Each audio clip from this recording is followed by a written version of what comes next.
Hello, and thank you for watching this data service instructional video. In this video, we're going to go over the basics of the student detail page.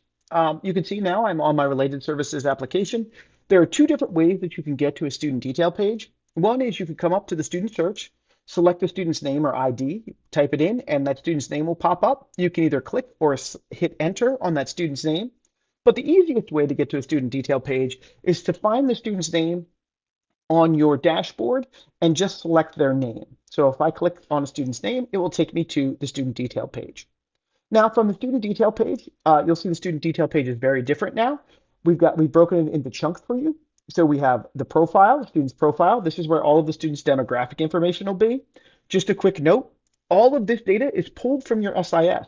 So if you see information on here that is incorrect, it's very likely that that information is incorrect in the SIS. The best thing you can do is check the student's SIS page first to make sure the information is correct there.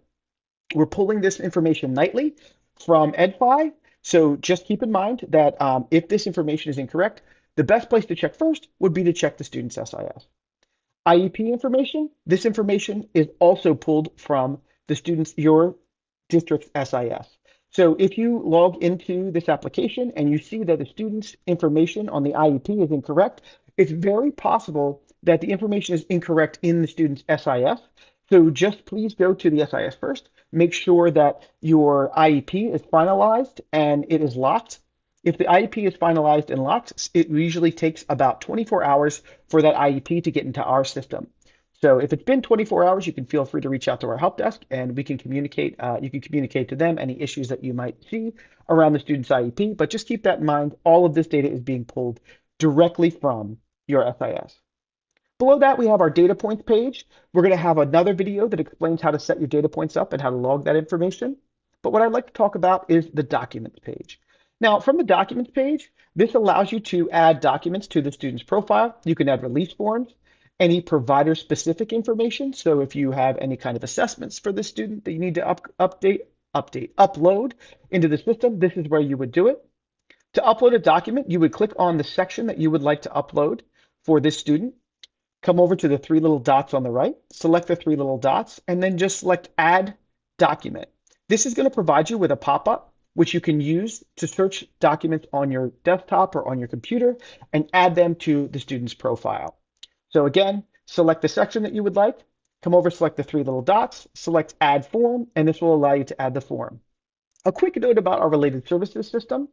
This Medicaid section, we are now creating the CSRP application. So any documents uploaded, like release forms, to the Medicaid portion of the student detail page will automatically go over to the student detail page in the CSRP application so the cost recovery can see that documentation. That way they don't have to jump back and forth between each of the systems. All right, that's how the documents work. Below documents, we have sessions. This is where your add session page is. If you want to add a session from the student detail page, you can do that from here by selecting sessions.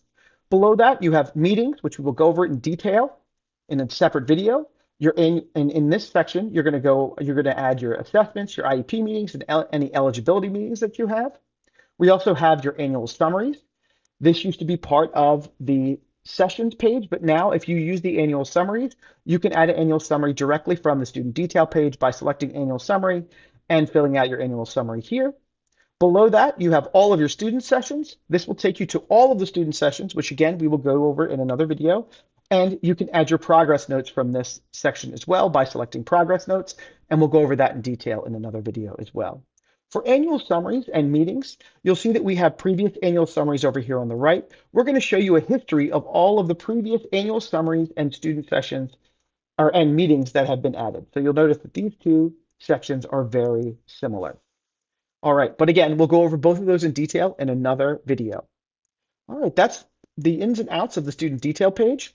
It's just a quick summary. Look for the more detailed videos on meetings, annual summary, annual student sessions, and progress notes. Thank you so much for watching.